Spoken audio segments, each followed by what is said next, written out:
Bapak Kepala SDN 2 Sanggrahan, yang saya hormati Bapak Ibu narasumber pengibasan, dan yang saya hormati Bapak Ibu peserta acara pengibasan. Assalamualaikum warahmatullahi wabarakatuh. Waalaikumsalam warahmatullahi wabarakatuh. Saya ucapkan selamat datang kepada para peserta pengibasan budaya positif di SDN 2 Sanggrahan. Pertama-tama, marilah kita panjatkan puja dan puji syukur kehadiran Allah Subhanahu wa Ta'ala, yang mana pada hari ini telah memberikan rahmat, taufik serta hidayahnya, sehingga kita bisa berkumpul di SDN 2 Sanggrahan dalam rangka pengibasan budaya positif calon guru penggerak angkatan 7 Kabupaten Pacitan dalam keadaan sehat walafiat tanpa kurang suatu apapun. Serta salam dan sholawat semoga selalu tercurah kepada junjungan kita Nabi besar Muhammad Sallallahu Alaihi Wasallam. Pak Ibu hadirin sekalian, marilah kita buka acara pengibasan budaya positif hari ini dengan membaca basmalah bersama-sama. Mari saya hantarkan. Bismillahirrahmanirrahim. Selanjutnya marilah kita menyanyikan lagu nasional Indonesia Raya. Hadirin dimohon berdiri. Hiduplah Indonesia Raya. Indonesia tanah airku, tanah tumpah darahku. Di sanalah aku berdiri, jadi pandu ibuku. Indonesia bangsaanku, bangsa dan tanah airku. Marilah kita berseru, Indonesia bersatu. Selanjutnya yaitu sambutan Kepala Sekolah SDN 2 Sanggrahan kepada Bapak Muhammad Subhan Mujahid Dibursina. Yang kami hormati dan selalu kami banggakan narasumber dari aksi nyata pengibasan modul 14 budaya positif, yaitu Suharyanto SPD beserta Ibu Anita Puspasari SPD. Yang kami hormati para peserta pengibasan dari SD Negeri 1 Sanggrahan, SD Negeri 2 Sanggrahan, dan SD 2 Karangmangu. Assalamualaikum warahmatullahi wabarakatuh. Wassalatu wassalamu ala sayyidina Muhammad ibn Abdillah, la haula wa la quwata illa billah, amma ba'du. Pertama-tama mari kita memanjatkan puja dan puji syukur kepada Allah SWT bahwasanya pada kesempatan pagi yang berbahagia ini kita dapat melaksanakan kegiatan aksi nyata pengibasan modul 14 budaya positif di SD Negeri 2 Sanggrahan.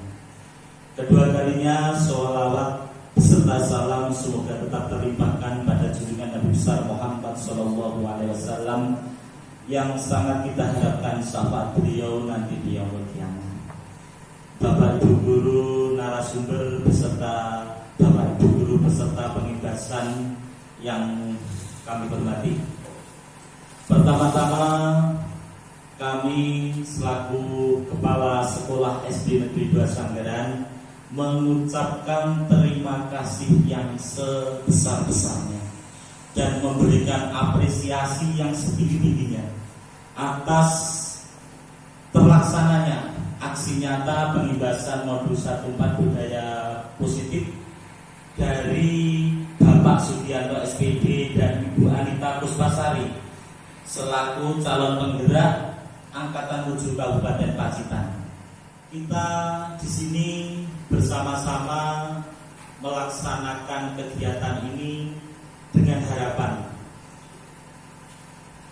pengimbasan ini nanti mampu memahamkan kepada seluruh dari PTK, pegawai tenaga kependidikan yang ada di SD Negeri 1 Sanggeran, SD Negeri 2 Sanggeran beserta SD 2 Karangnongko tentang budaya positif.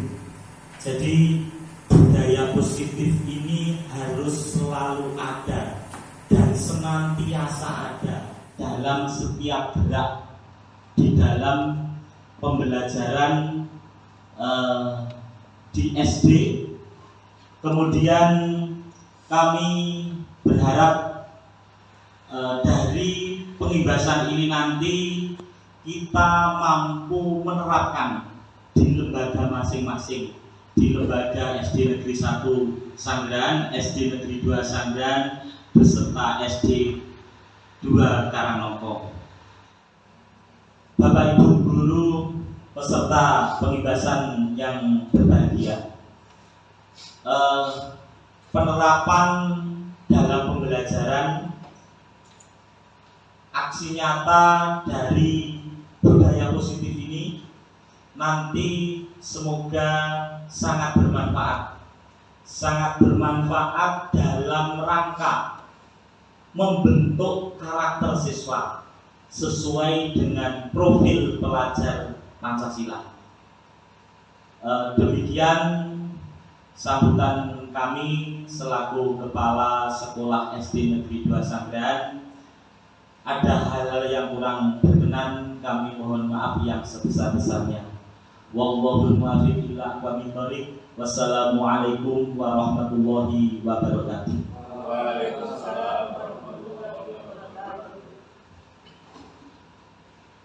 Selanjutnya yaitu pengibasan budaya positif yang akan disampaikan oleh Bapak Gianto dan Ibu Anita selaku calon guru penggerak Angkatan 7 Kabupaten Pacitan. Untuk materi pertama akan disampaikan oleh Bapak Gianto SPD selaku CGP Angkatan 7 Kabupaten Pacitan. Kepada beliau disilakan.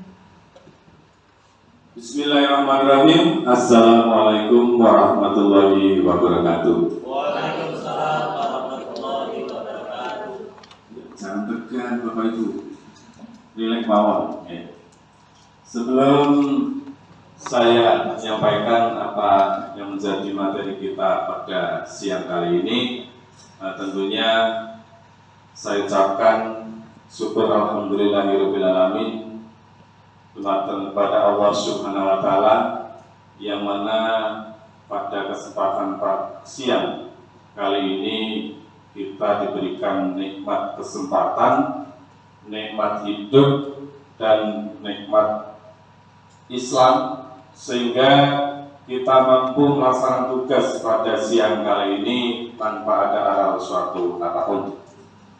Berikutnya salawat serta salam mari kita aturkan pada junjungan kita Nabi Agung Muhammad SAW yang telah memberikan petunjuk dengan ajaran agama Islam. Mudah-mudahan apa yang kita pedomani dengan panduan Al-Quran, insya Allah kita mendapatkan syafaat di yaumul qiyamah. Allahumma amin. Ibu bapak semua, atas berkat rahmat Allah yang Maha Kuasa, alhamdulillah saya bersama Bu Anita dan dibantu panjenengan sedaya untuk siang kali ini bisa melaksanakan aksi nyata kami dalam pengibasan atau diseminasi modul 1.4 guru penggerak, yaitu tentang budaya positif di sekolah. Ibu bapak semua, sebelum masuk materi, ya ini saya berikan hormat kepada Bapak Kepala Sekolah, terutama kepada Bapak Kepala Sekolah SD 2 Sanggeran yang sudah memberikan waktu, tempat, dan fasilitas semuanya bagi saya, bagi kami berdua. Insya Allah mudah-mudahan kebaikan panjenengan mendapatkan balasan di Allah Subhanahu wa Ta'ala. Yang kedua, terima kasih kepada ibu bapak semua yang sudah meluangkan waktu untuk menerima pengimbasan budaya positif kami bukan berarti saya menggurui panjenengan, tidak. Coba kita bersama untuk belajar bersama apa yang kita harapkan di siang hari ini. Biar suasana agak cair, mari kita bermain dulu Bapak Ibu untuk mengasah otak kita. Ya, kayaknya ada lesu. Apa sudah lapar? Ya Bapak Ibu, silakan untuk bermain, kita berdiri dulu untuk konsentrasi kita. Mungkin nanti bisa dibantu Sahabat Wanita kita bermain konsentrasi ya. Kita yang satu mengepal, yang satu dibuka. Secara bergantian ya. Coba saya bilang ganti, nanti yang kanan menggenggam, yang kiri membuka. Nanti kalau saya ganti, yang kiri menggenggam, yang kanan membuka. Nah, jadi coba. Ya. Nanti berarti kalau yang masih nggak fokus berarti keliru, salah ya. Oke? Siap? Oke, ganti. Ya, ganti. Nah, saya nggak bisa karena pegang mic. Oke, ganti lagi. Ya, ganti. Ganti. Ganti. Oke, tepuk tangan. Nah, masih satu lagi. Jangan duduk dulu, Pak. Berarti ini konsentrasi semua. Yang sekarang atas bawah. Ya, tetap yang atas buka, yang bawah menggenggam. Nah, coba. Siap, mulai. Ganti. Ganti. Ganti. Ganti. Ganti. Ganti. Oke semuanya. Terima kasih Bapak Ibu, silakan duduk kembali. Ya. Ya, itu juga belajar. Belajar, mari kita bersama-sama untuk belajar bagaimana tatkala kita menghadapi anak, juga dikala anak konsentrasinya kurang, nah, pakailah SPG atau apa-apa yang bisa untuk mengkonsentrasikan pikiran anak. Oke, Ibu Bapak semua, saya harapkan ini semua jadi calon guru penggerak. Tidak hanya kami berdua saja. Saya harapkan nanti dari hasil ini tadi, ini nanti Ibu Bapak semua akan ikut tergerak untuk menjadi calon guru penggerak. Allahumma amin. Dalam aksi nyata kami pada siang kali ini Bapak Ibu tentang budaya positif, ada konsep, beberapa konsep, diantaranya yang pertama yaitu disiplin positif dan nilai-nilai kebijakan universal, teori motivasi, hukuman dan penghargaan. Yang ketiga, keyakinan kelas. 4, pemenuhan kebutuhan dasar. Dan kelima, posisi kontrol serta yang keenam, segitiga institusi. Jadi dari keenam konsep inilah ini saling berkaitan. Nah, selama kami mengikuti program guru penggerak, ya, kita diamanahkan untuk mengimbaskan yang ini, yang budaya positif ini, yang berkaitan dengan profil pelajar Pancasila. Nanti untuk materi 1 sampai 3 akan saya yang menyampaikan. Untuk yang seterusnya 46, 456 nanti beliau Bu Anita. Ibu Bapak semua, sebelum kita masuk ke nilai-nilai budaya, nilai-nilai disiplin, pasti kalian dan orang lain bisa membuka apa tidak. Nanti kita akan bisa menemukan jawaban dari itu. Silakan. Panjenengan tulis sesuatu yang berharga, yang orang lain itu nanti bisa untuk mengetahuinya nanti dengan apa saja. Nanti kita bermain bersama. Silakan berpasangan, contoh 2 atau 3. Tulislah sesuatu yang sangat berharga untuk panjenengan dan dari koleganya bisa membuka apa tidak dengan cara apapun, bisa dengan cara memaksa, dengan cara meminta-minta, dengan cara dengan ancaman, terserah bisa buka apa enggak teman kalian, teman panjenengan. Oke, silakan. Masih menulis pikir. Mungkin Pak Tarno sama Pak Edin, silakan. Bisa dicoba. Apa? Ya. Coba buka. Jadi siapa nanti yang akan mengontrol diri anak atau kita sendiri itu bagaimana nanti? Sudah? Ayo. Jadi berpasangan coba buka genggaman teman Anda, teman panjenengan. Buka. Buka. Padahal itu benda yang sangat berharga yang orang lain tidak. Terserah sesuatu yang panjenengan. Boleh, terserah. Bergantian berbukanya ya. Bisa Mbak Andre membantunya buka.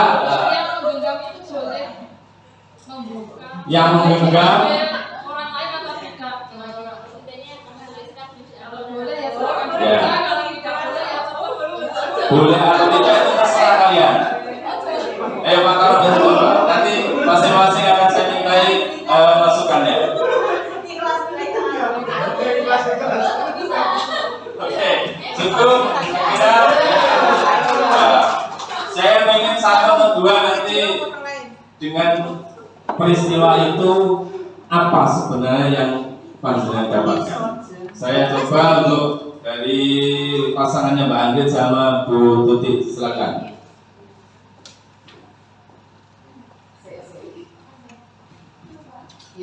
Apa yang panjenengan rasakan dari yang panjenengan lakukan tadi, yang Anda kepal ya, genggam tadi, hal yang Jadi tadi menggenggam atau ingin membuka? ingin membuka, berarti Mbak Andrit bisa yang menyampaikan.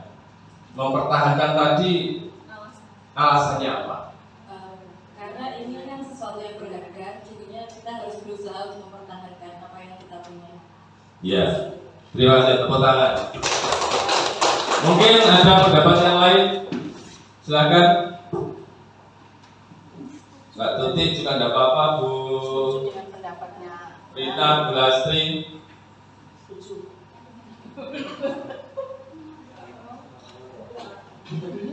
Masa cuma satu, ayo. Biar ada cair. Nggak ada. Tuh. Mungkin ayo Mbak.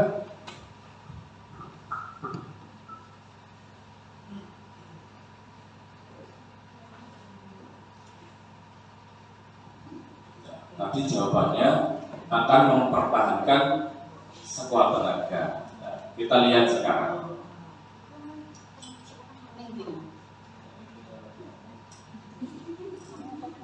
Nah, Ibu Bapak semua, anak itu ibaratkan, ya, ini teori kontrolnya. Teori kontrol dari William Glasser yang dinamakan size theory. Terus kan berapa terus apakah paradigma kita itu benar atau salah terhadap anak? Jadi terjadi miskonsepsi, miskonsepsi lah elemennya. Ya, kita coba. Berarti teori konsep itu yang selama ini kita ajarkan kepada anak, misalkan anak pengennya menjadi pelaut, tidak mungkin panjenengan akan merubah dari keinginannya anak tersebut. Yang bisa merubah siapa? Dirinya sendiri. Jadi Pak Andrit, ya tetap lah dipaksa, lah diancam, kowe buka. Nah, akhirnya nggak dibuka kan? Nah, itulah anak. Jadi Bapak Ibu guru itu tidak bisa untuk memaksakan kehendaknya guru jadi seperti keinginannya guru, tidak bisa. Yang bisa berubah adalah diri kita sendiri. Akhirnya ada timbulnya ilusi kontrol. Guru mengontrol murid. Ya. Itu tadi mengontrol murid dengan walaupun anak tersebut kita ancam, kita rayu, ya, nah besok kamu udah bagus ya, nggak boleh melakukan itu. Tetapi kenyataannya itu tidak bisa untuk menimbulkan disiplin positif. Lain besok di kemudian hari begitu juga, begitu terus. Nah, nanti kita belajar di teori konsep itu adanya kekuatan intrinsik dan ekstrinsik. Sebelum ke situ, coba kita bertanya lagi pada ibu bapak semua, apa motivasi panjenengan untuk datang lebih awal ke sekolah? Apa motivasi kita? Mungkin ada yang bisa menjawab. Salah satunya apa? Bisa Bu Anggrit, Mbak Tuti. Kenapa? Apa dorongan kita untuk berangkat lebih pagi ke sekolah? Yo, coba tegang tuh.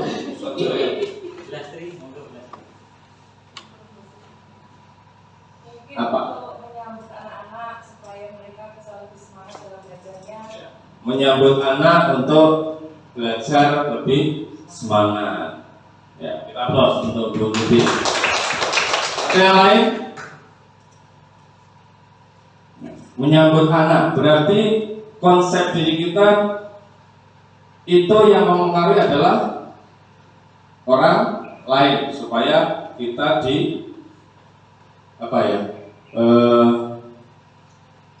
yang kita pikirkan itu datangnya dari luar, nah, supaya bisa menyiapkan anak lebih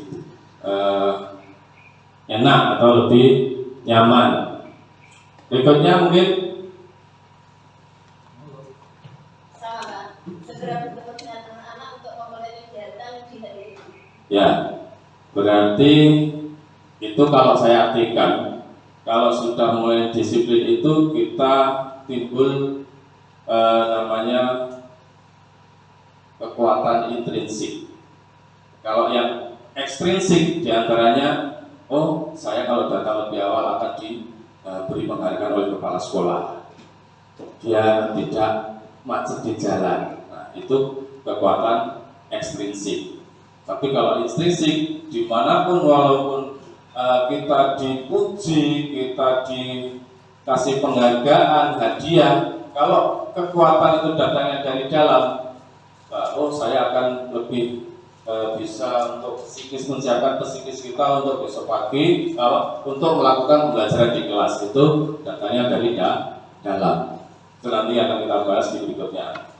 Yang kedua tentang bahwa semua penguatan positif efektif dan bermanfaat, di mana dalam jangka waktu tertentu murid tersebut akan menyadarinya dan mencoba untuk menolak bujukan kita, atau bisa jadi murid tersebut menjadi tergantung pada pendapat guru. Jadi untuk menghindari itu, kita itu keinginan apa saja oleh seorang guru itu ternyata belum bisa untuk menunjukkan bahwa disiplin positif itu akan berjalan. Yang ketiga, kritik membuat orang merasa bersalah dan menguatkan karakter. Ilusi ini apakah benar atau salah? Bahwa kritik membuat orang bersalah dan bisa menguatkan karakter. Menggunakan yang keempat yaitu bahwa orang dewasa memiliki hak untuk memaksa. Nah, itu tadi. Banyak orang dewasa yang percaya bahwa mereka memiliki tanggung jawab untuk membuat murid-murid berbuat hal-hal tertentu. Apapun yang dilakukan guru dapat diterima selama ada sebuah kemajuan berdasarkan sebuah pengukuran kinerja. Jadi, ya, nanti berikutnya. Nah, ini perubahan paradigma yang tadi saya katakan untuk kepalan tangan tadi dibuka enggak itu kan. Nah, perubahan paradigma kita menurut statement paradigma stimulus itu ada stimulus respon, yaitu teori kontrol menurut Stephen ada dua, stimulus respon dan teori kontrol. Nah, paradigma kita yang saya beri contoh tadi, kita mencoba mengubah orang agar berpandangan sama dengan kita. Apakah bisa? Perilaku nantinya dari apa ya? Kalau kita memaksakan untuk berperilaku sesuai dengan kita, pastinya nanti akan ada kesalahan yang perilaku tersebut dicap atau dikatakan buruk. Sehingga orang lain tidak bisa mengontrol orang lain yang tadinya paradigma orang bisa mengontrol saya tidak bisa mengontrol orang lain. Nah, pasti adanya paksaan terhadap orang lain yang akhirnya akan menjadi perilaku buruk sehingga identitas gagal dari pemaksaan tersebut yang akhirnya menimbulkan hal menang dan kalah. Ini yang kita pahami. Jadi munculnya menang dan kalah. Tapi dengan adanya teori-teori yang tadi kita berikan tadi, yang sekarang teori kontrol. Jadi pandangan kita itu berusaha memahami orang lain. So, si A seperti itu, si B seperti itu. Nah, akhirnya semua perilaku itu memiliki tujuan. Jadi anak melakukan kesalahan itu juga punya tujuan berbeda. Anak pandai juga berbeda. Anak bodoh juga memiliki tujuan berbeda. Nah, yang bisa mengontrol itu hanya dirinya sendiri. Karena apa? Kalau saya melakukan salah itu kan orang lain yang melakukan. Jadi anak tersebut melakukan kesalahan ya punya tujuan tertentu. Jadi yang paling bagus di antara itu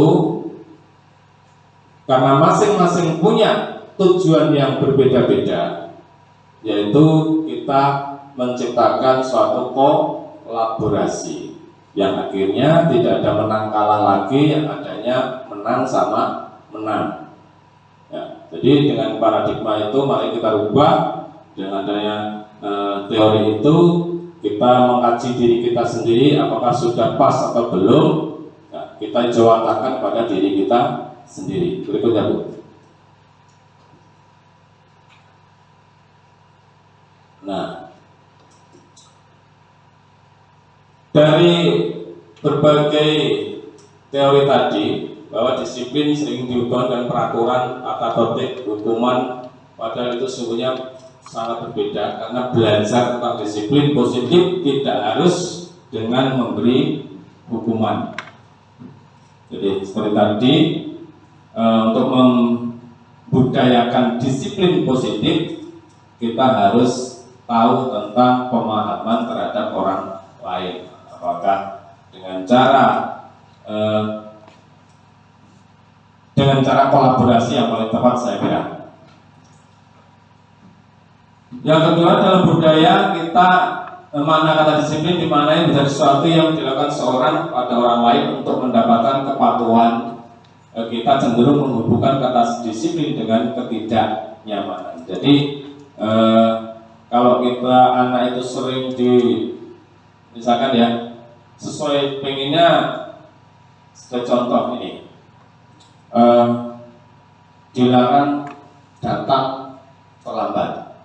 Nah, ini sesuatu perintah yang menyakitkan bagi anak. Tapi bisa kita rubah dengan datanglah 15 menit sebelum bel dibunyikan, atau bisa diganti dengan kata-kata yang lebih enak.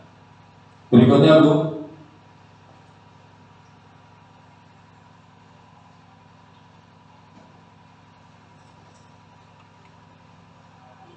Nah, dari apa yang kita pelajari tadi ada materi yaitu nilai-nilai kebijakan universal yang tadi sudah saya tentukan di atas. Di antaranya kritis, bertakwa, gotong royong dan sebagainya. tadi, bertanggung jawab. Nah, nilai-nilai kebijakan adalah nilai-nilai positif pada manusia, nilai kebajikan universal, bertujuan mulia yang ingin tercapai pada setiap individu. Nilai-nilai tersebut bersifat universal dan lintas bahasa, tidak mengenal agama dan latar belakang lainnya. Dengan menaikkan nilai-nilai kebajikan yang diyakini seorang, maka motivasi intrinsiknya akan terbangun, sehingga menggerakkan motivasi dari dirinya untuk dapat mencapai tujuan mulia yang diinginkan. Ini menurut Diane Gosen. Nilai-nilai kebajikan yang ingin dicapai oleh siswa kita adalah, kita kenal dengan profil pelajar Pancasila yang sudah kita bahas tadi. Di antaranya beriman, bertakwa pada Tuhan Yang Maha Esa, berakhlak mulia, mandiri, bergotong royong, berbeda global, bernama kritis dan kreatif. Nah, itu tujuan dari disiplin positif dengan membudayakannya di sekolah. Nah, dari teori-teori di atas kita kenal dengan tadi ya, ada teori eksternal dan kekuatan eksternal dan kekuatan intrinsik yang sudah saya contohkan tadi. Dan tadi kita berangkat sekolah itu atas dasar apa? Untuk lebih awal. Ya. Kalau itu sudah berangkat dari dalam diri, walaupun anak itu dikasih penghargaan, diancam dan sebagainya, itu akan masuk dengan tepat waktu sesuai dengan nilai yang ada di dalam dirinya. Ya, itu akan munculkan nilai positif tadi, nilai kebajikan tadi. Contohnya kita tadi sebagai guru, ya kalau alasan kita biar dihargai, biar dipuji sama teman, biar dipuji sama kepala sekolah, ya itu nanti kalau kita tidak dapat pujian, otomatis kita tidak akan berangkat pagi. Tapi kalau dasar kita, saya nanti kalau datang pagi bisa menyiapkan psikologis kita siap untuk memberikan pelajaran kepada anak. Itu nanti walaupun tidak dikasih penghargaan, tidak dikasih reward dan sebagainya, itu nanti kita akan secara otomatis akan datang lebih pagi dengan sendirinya. Itulah nilai-nilai kebajikan yang sudah tertanam dalam diri pribadi kita. Di sini ada teori motivasi yang sudah saya terangkan tadi. Dalam bukunya Diane Gosen ada 3 motivasi perilaku manusia. Yang pertama, menghindari ketidaknyamanan atau hukuman. Nah ini tadi yang saya contohkan tadi. Yang kedua, untuk mendapatkan imbalan atau penghargaan dari orang lain. Itu teori motivasi yang datangnya dari luar, dia tidak macet dan sebagainya. Untuk menjadi orang yang yang diinginkan atau menghargai diri sendiri dengan nilai-nilai yang mereka percaya. Jadi sudah jelas. Jadi untuk menumbuhkan nilai-nilai kebajikan tadi, kita harus menumbuhkan nilai yang ada pada diri kita, nilai-nilai kebajikan dari dalam diri kita. Nah, dari hal tersebut, apa bedanya hukuman dan konsekuensi dan penghargaan untuk mencapai disiplin positif? Sebagai contoh, sebelum saya berikan itu, sebagai contoh, menulis 150 kata jika tidak mengerjakan PR, karena kamu tidak mengerjakan PR. Itu suatu hukuman atau konsekuensi. Menulis 150 kalimat karena kamu tidak mengerjakan PR, itu hukuman atau konsekuensi?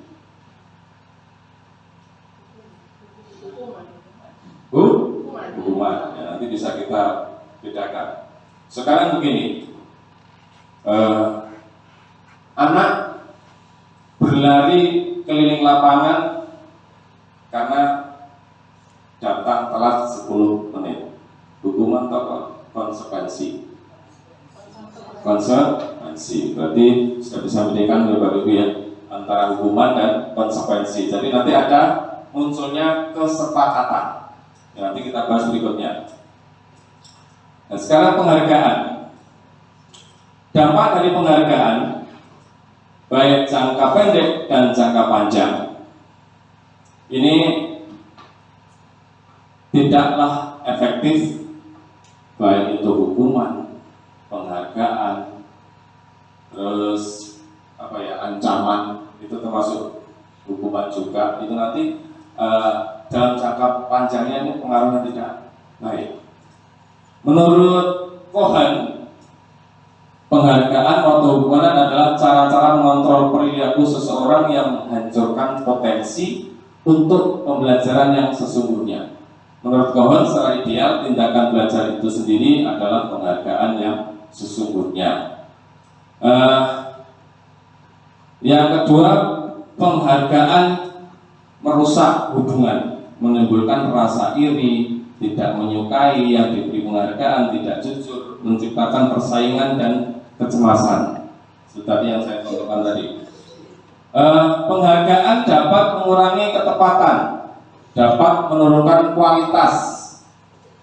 Penghargaan mematikan kreativitas. Ya, Bapak Ibu coba aja nanti panjenengan rasakan, panjenengan buktikan tatkala panjenengan berada di kelas dengan memahami teori-teori ini.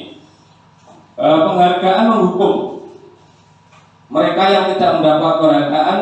Nah, sebagai contoh di kelas, misalkan anak yang pandai dikasih buku, nah, pasti teman yang lain itu akan iri. Oh, paling sedikit ikut kayai.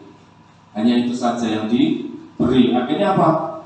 Bukannya menimbulkan dorongan yang kuat untuk anak yang lain, otomatis akan membunuh karakternya, membunuh kreativitasnya anak tersebut. Jadi selama ini pandangan kita itu benar apa salahnya? Kalau memberikan penghargaan, oh anak yang pandai juara 1, 2, 3 dikasih buku, dikasih ucapan selamat, dan ternyata selama kita belajar di CGP ini di modul 14 ini, inilah yang menjadikan kita itu muncul suatu rasa, oh selama ini saya mengajar itu masih keliru, bukan salah tapi keliru. Penghargaan yang bagus itu sebenarnya anak itu bisa membaca itu sudah penghargaan sudah penghargaan bagi dirinya sendiri. Itu munculnya dari dalam sendiri. Jadi walaupun tidak dikasih hadiah, tidak diberi ucapan, jempol misalkan seperti ini, itu tidak membuat anak itu disiplin. Hanya dari kekuatan intrinsik anak tersebutlah budaya nilai-nilai kebajikan tadi akan terwujud. Monggo di samping ganti masuk datang semua wonten. Lanjut Bu. Nah, kalau naik dulu yang tadi Bu, hukuman dan konsekuensi tadi. Hukuman dan konsekuensi tadi. Nah, kalau hukuman itu sifatnya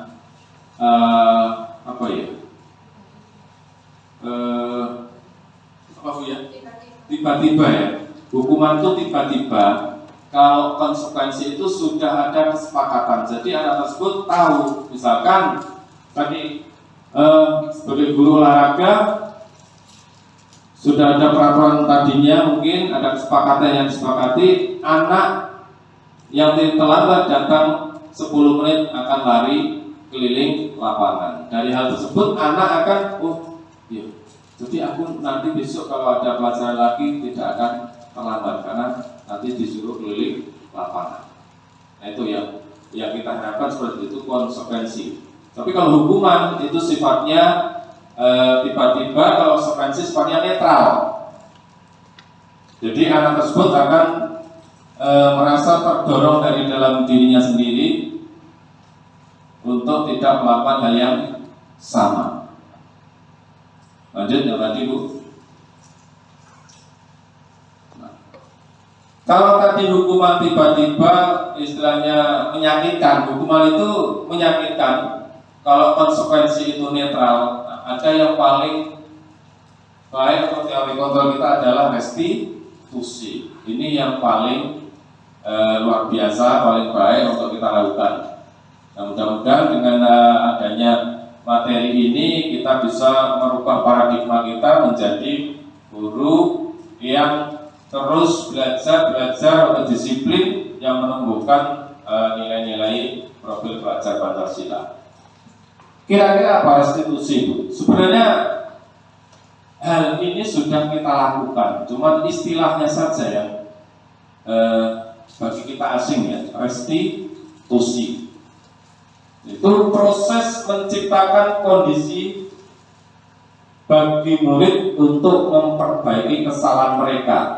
Yang lebih jelasnya nanti akan disampaikan oleh narasumber Bu Anita di segitiga restitusi. Nanti akan lebih gamblang lagi. Bagaimana kita misalkan ada anak yang nakal, ada anak yang mengucapkan atau yang tidak sesuai dengan harapan, itu bagaimana nanti di situ. Yang tadi kembali ke hukuman tadi. Seperti ada peraturan kelas. Ya, nanti kita akan ke materi berikutnya setelah restitusi ini menciptakan disiplin positif. Ya, restitusi itu pendekatan untuk menciptakan disiplin positif. Ciri-ciri restitusi yang membedakannya dengan program disiplin lainnya. Ini sangat beda untuk dengan program lainnya nih, yaitu restitusi bukan untuk menebus kesalahan, namun untuk belajar dari kesalahan. Sebenarnya semua sudah kita lakukan, cuman karena konsistennya itu yang belum kita jalankan. Restitusi memperbaiki hubungan. Restitusi adalah tawaran bukan paksaan. Restitusi menuntun untuk melihat ke dalam diri siswa. Restitusi mencari kebutuhan dasar yang mendasari tindakan. Restitusi diri adalah cara yang baik. Restitusi fokus pada karakter, bukan tindakan. Restitusi menguatkan, restitusi fokus pada solusi.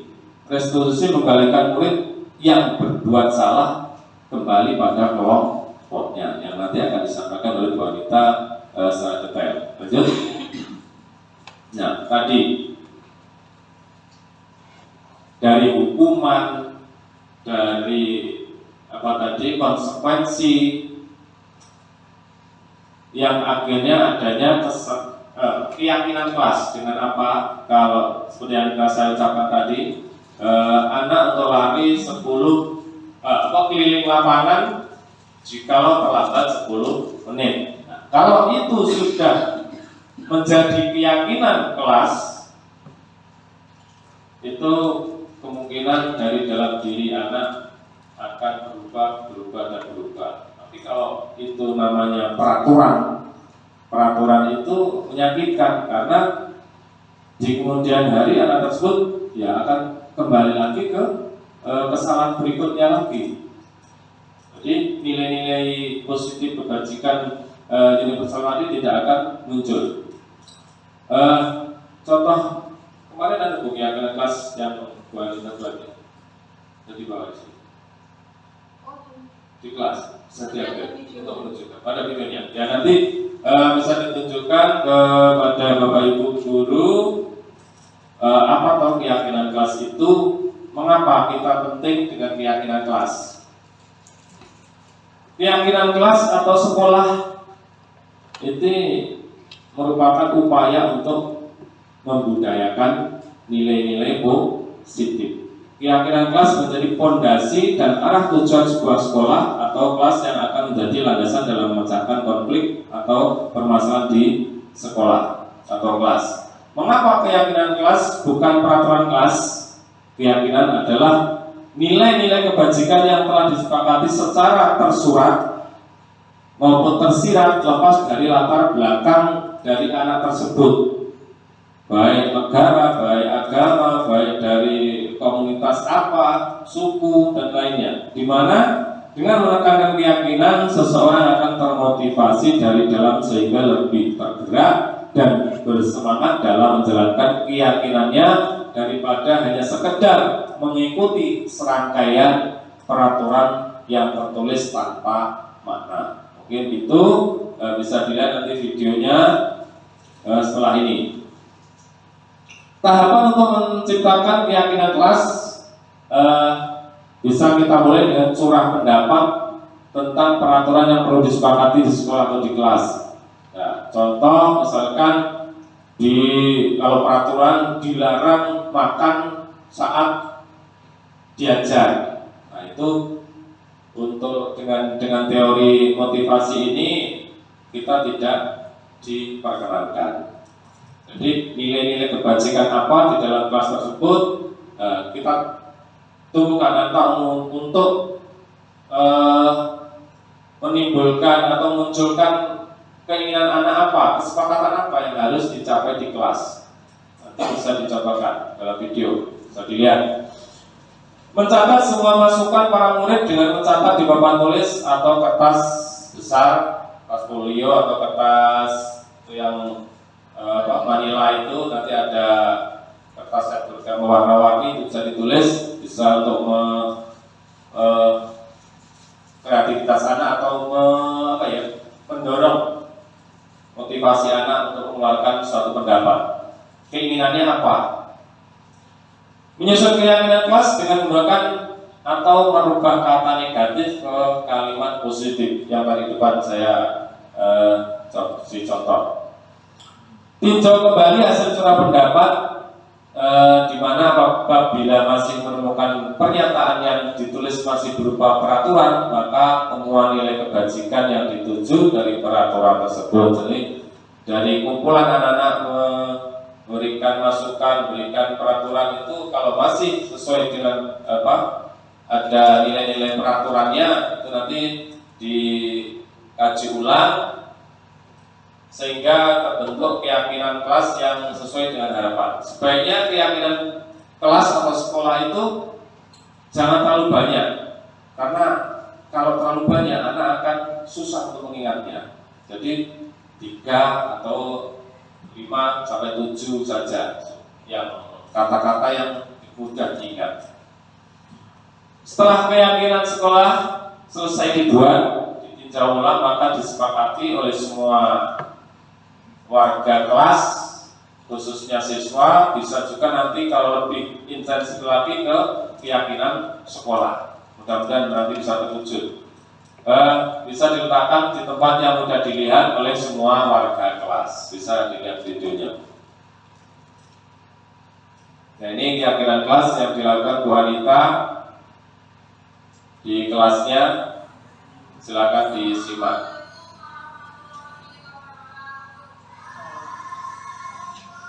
Suaranya.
menuliskan ide gagasan yang akan memunculkan keyakinan kelas.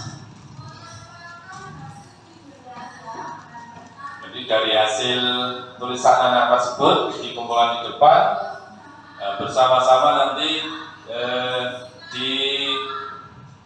disaring mana nilai-nilai yang sesuai dengan yang diharapkan anak-anak. Dikumpulkan menjadi satu, kemudian dari anak-anak itu ya, ada yang sama, ada yang berbeda.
Bacakan hasil dari apa yang dituliskan anak, contoh harapannya.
Rukun dalam kelas.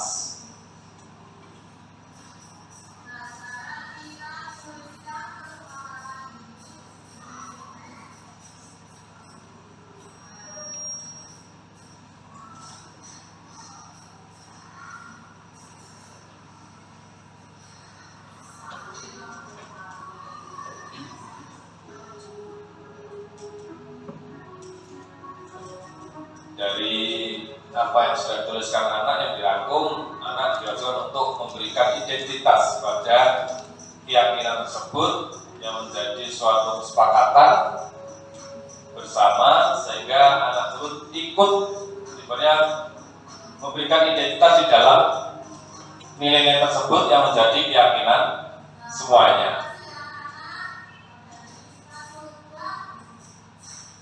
Hal ini nanti akan dijelaskan sama Bu Anita di materi berikutnya.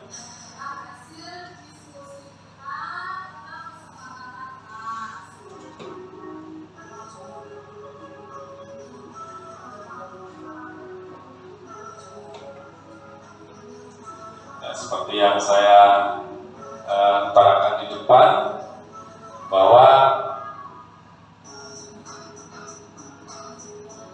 sesuatu untuk nilai-nilai untuk membudayakan disiplin positif di sekolah itu memerlukan kekuatan yang datangnya dari diri kita sendiri sebagai guru dan sebagai diri seorang siswa. Kalau itu belum kita tumbuhkan, insya Allah itu belum bisa berjalan sesuai yang kita harapkan. Nah, dari contoh video tadi, mudah-mudahan Bapak Ibu semua bisa menerapkan atau menumbuhkan dengan adanya paradigma yang dulu seperti apa kita bisa rasakan. Dengan adanya ini paradigma baru yang kita dapatkan, bahwa bisa kita garis bawahi, sesuatu nilai itu muncul kalau kita bisa menumbuhkan kekuatan yang datangnya dari dalam diri kita. Insya Allah, kalau itu kita lakukan secara terus-menerus berkesinambungan, menjadi sesuatu kekuatan besar, menjadikan budaya positif tersebut dari nilai-nilai yang sudah kita tampilkan di depan, yaitu gotong royong, kritis, dan sebagainya tadi, menumbuhkan suatu budaya yang baik di sekolah. Nah, mudah-mudahan apa yang saya sampaikan pada materi 1, 2, dan 3 dalam pengibasan siang kali ini bisa memupuk pengetahuan kita. Bukan saya itu menggurui panjenengan, bukan, mari kita bersama-sama untuk mencari akar benang merahnya supaya budaya baik ini kita terapkan di sekolah kita masing-masing, utamanya di kelas dulu. Yang paling kecil kita budayakan di kelas dulu. Ya, bisa nanti Bapak Ibu mengambil literasi yang lain, tidak hanya dari kami berdua, bisa mencari literasi-literasi yang lain tentang budaya positif. Mungkin dari saya, apabila ada kata-kata dalam penyampaian ini tadi tidak berkenan di hati Bapak Ibu semuanya, saya pribadi mohon maaf yang sebesar-besarnya. Itu dari saya, pembahasan modul 1-4 budaya positif saya sekian. Nanti saya lanjutkan untuk pemateri berikutnya, beliau wanita dengan materi yang berbeda, tapi tidak menyimpang dari itu, tetap berkaitan dari 6 materi tersebut. Akhirnya, Bapak Ibu terima kasih. Billahi taufiq wal hidayah. Assalamualaikum warahmatullahi wabarakatuh.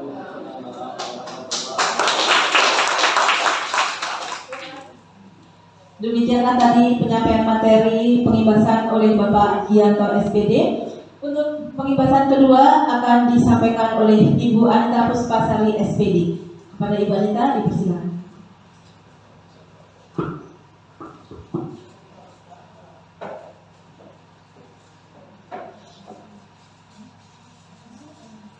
Bismillahirrahmanirrahim. Assalamualaikum warahmatullahi wabarakatuh. Waalaikumsalam warahmatullahi wabarakatuh. Selamat siang Bapak Ibu semuanya. Saya harap Bapak Ibu masih fresh, masih semangat untuk mengikuti atau melanjutkan pengibasan modul 1.4 budaya positif. Sebelum saya menyampaikan materi, kita ice breaking dulu agar Bapak Ibu tetap semangat. Untuk ice breaking dari saya yaitu tepuk tangan ya, Bapak Ibu semua, tepuk tangan dengan panduan pulpen yang saya bawa. Ya, jika pulpen ini saya angkat 1 kali, berarti tepuknya 1 kali. Jika saya agak tinggi lagi, berarti 2 kali. Agak tinggi 3 kali. Kalau tinggi berarti tepuknya banyak sekali. Itu ya, Bapak Ibu semuanya. Ya, kita coba bersama. Tes. Perhatikan pulpennya.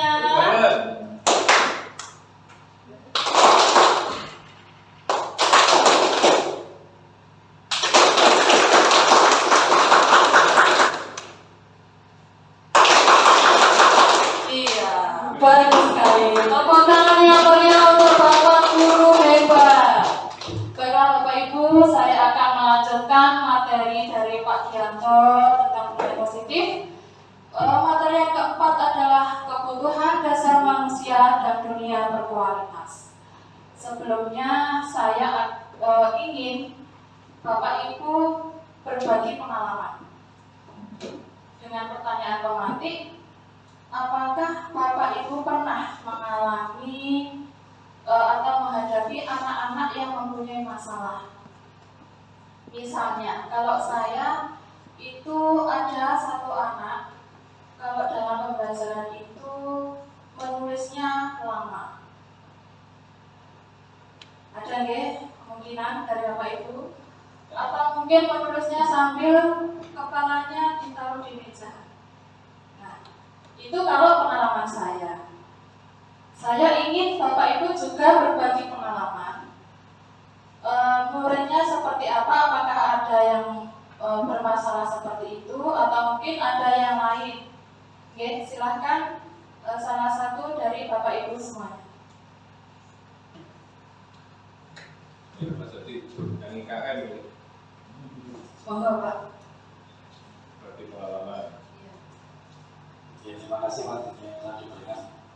Kalau pengalaman di kelas saya itu ada anak setiap guru menerangkan itu selalu kepala ditaruh di meja. Setiap menulis, kalau normalnya kan 30 cm dari tulisan itu selalu mendekat. Ya seperti itu mungkin Pak Mas. Terima kasih. Kemudian jika ada anak yang seperti itu, Bapak menegurnya bagaimana? Untuk menegurnya mungkin ya yang pertama coba ingatkan dulu. Kalau misalnya normalnya jarak antara tulisan dengan mata kan untuk 3 seperti itu. Terima kasih, beri aplaus kepada Bapak atas berbagi pengalamannya. Ya, Pak Adit. Begini ya Bapak Ibu, semua yang telah dilakukan anak atau kita itu sebenarnya telah memiliki tujuan. Entah itu tujuan ya itu baik atau kurang baik atau buruk, itu pasti memiliki tujuan. Nah, kalau anak itu menyimpang, perbuatannya menyimpang dari nilai-nilai kebajikan, berarti anak itu telah kebutuhan dasar manusia itu belum terpenuhi. Nah, ini menurut di budaya positif, kebutuhan dasar manusia itu ada 5. Yang pertama survival, cinta kasih atau diterima, kesenangan, penguasaan, dan kebebasan. Nah, mari kita gali bersama-sama apa itu kebutuhan dasar manusia dan yaitu nanti penerapan di kelas. Kalau dari Pak Gianto tadi masih bersifat teori, kalau ini materi selanjutnya yaitu lebih ke penerapan di kelas. Lanjut Pak.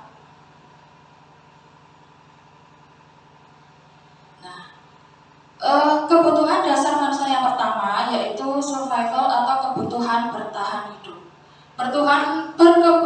Kebutuhan bertahan hidup itu bersifat fisiologis, yaitu biasanya pokok seperti kesehatan, rumah, makanan, nah seperti itu.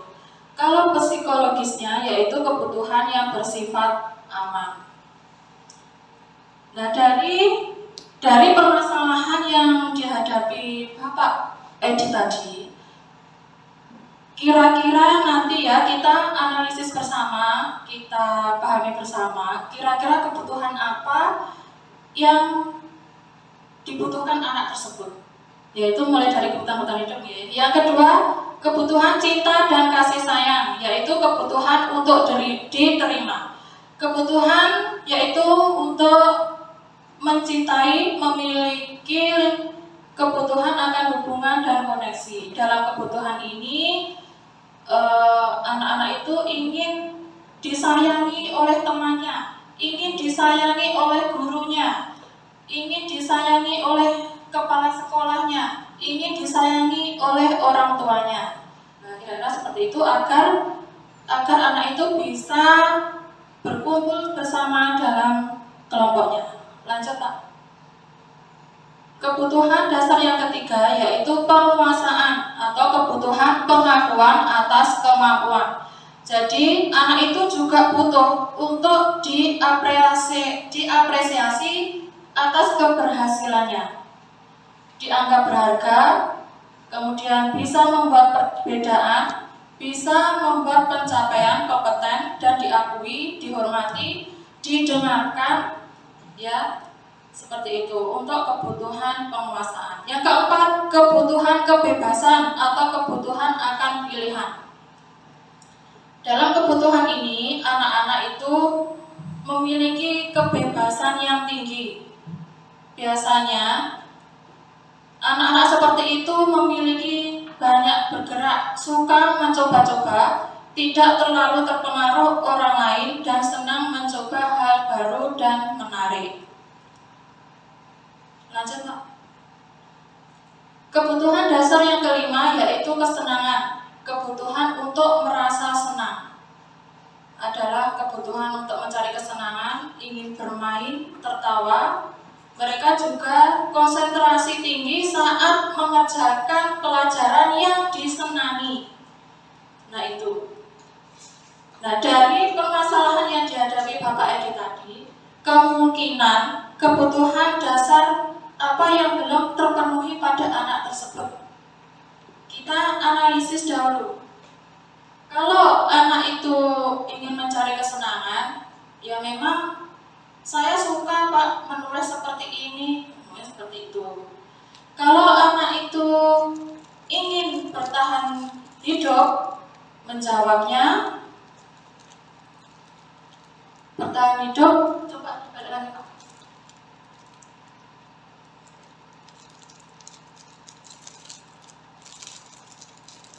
Untuk perasaan aman, ya mungkin nyaman, amannya seperti ini.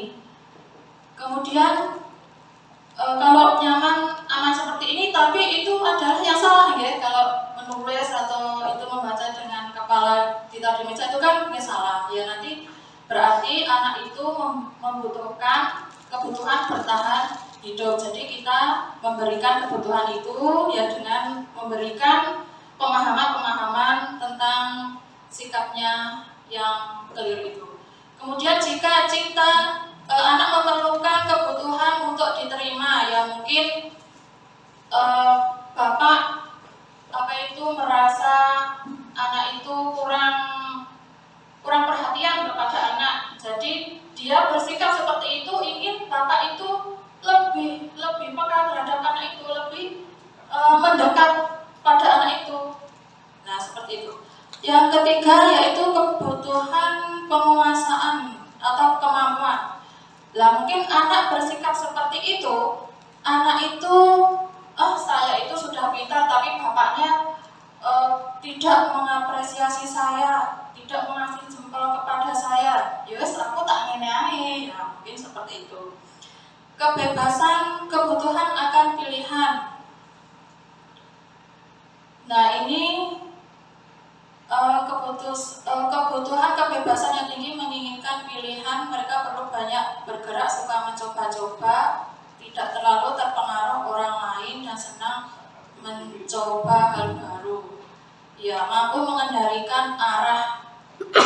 Ya bebas, ingin bebas. Pokoknya ya tidak mau dari arahan dari orang lain, ya tidak mau. Ya, kita tapi sebagai guru juga harus tetap memberikan pemahaman yang positif. Yang kelima, kesenangan, ya memang senangnya seperti itu tadi sudah saya bahas. Kira-kira dari kelima kebutuhan dasar manusia itu, muridnya Bapak Edi kira-kira kebutuhan apa yang belum terpenuhi?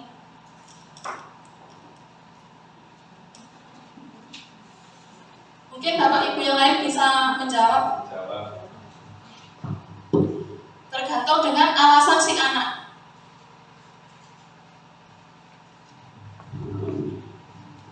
Mungkin memang sukanya seperti itu. Soalnya tidak 1-2 kali, memang beberapa kali. Oh iya.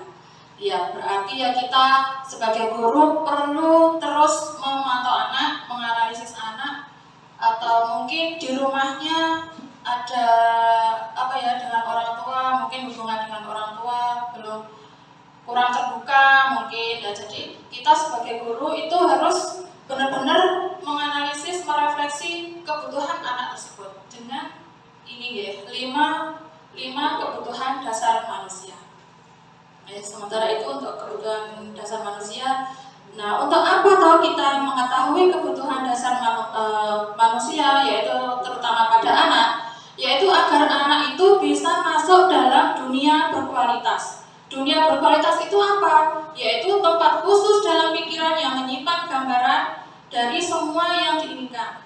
Terdiri dari beberapa hal yang sangat signifikan dan terbaik membuat hidup lebih bermakna. Bersifat unik dan personal, memenuhi satu atau lebih kebutuhan dasar yang bersifat umum dan universal.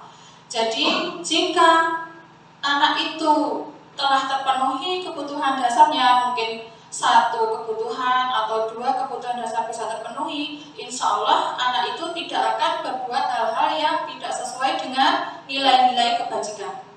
Nah, ini bila guru dapat membangun interaksi yang memberdayakan dan memerdekakan murid, maka murid akan meletakkan dirinya sendiri sebagai individu yang positif dalam dunia berkualitas karena mereka menghargai nilai-nilai kebajikan. Karena anak-anak sudah paham tentang nilai-nilai kebajikan, kemudian sudah mempunyai motivasi intrinsik, sehingga anak itu bisa masuk dalam dunia yang berkualitas, yang bermakna, yang dapat menjalankan nilai-nilai kebajikan. Lanjut, Pak. Jadi selanjutnya adalah posisi kontrol, dikembangkan oleh Diana Gosen. Tujuan kita mempelajari posisi kontrol adalah guru dapat merefleksi atas disiplin yang dijalankan selama ini dampaknya untuk murid-murid. Guru dapat menerapkan disiplin restitusi di posisi manajer minimal pemantau agar dapat menghasilkan murid yang bertanggung jawab, mandiri, dan merdeka. Guru dapat menganalisis secara kritis, reflektif, dan terbuka atas penemuan diri yang didapat dari mempelajari 5 posisi kontrol. Lanjut. Nah, ini.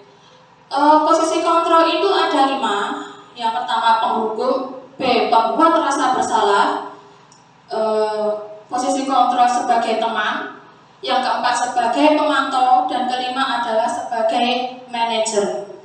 Dari permasalahan tadi ya, misalnya masalah yang dihadapi Pak Edi tadi, sekarang setelah kita menganalisis kebutuhan dasar anak, maka seorang guru itu harus dapat memilih posisi kontrol yang mana dari kelima ini. Lanjut, Pak. Yang pertama posisi penghukum, posisi kontrol penghukum. Sudah tahu ya Bapak Ibu, penghukum itu seperti apa? Biasanya tangan di pinggang, nadanya keras, tinggi, mata melotot. Nah, itu adalah posisi kontrol penghukum. Dan biasanya guru-guru itu dalam menghukum itu berkata, patuhi aturan saya, awas. Nah, biasanya seperti itu ya, nada tinggi, mata melotot. Nah, pasti kamu selalu yang terakhir. Nah, seperti itu. Ya, kamu selalu saja salah. Nah, seperti itu adalah penghukum. Kira-kira kalau guru sebagai penghukum, anak itu akankah takut, akankah semangat, ataukah minder? Nah, itu Bapak Ibu yang bisa merasakan. Lanjut, Pak. Yang kedua adalah posisi guru sebagai pembuat rasa bersalah. Pada pembuat rasa bersalah ini, nada seorang guru itu sudah agak rendah. Biasanya dengan nada lembut, namun kata-kata yang dikeluarkan itu lebih cenderung anak itu menyesal.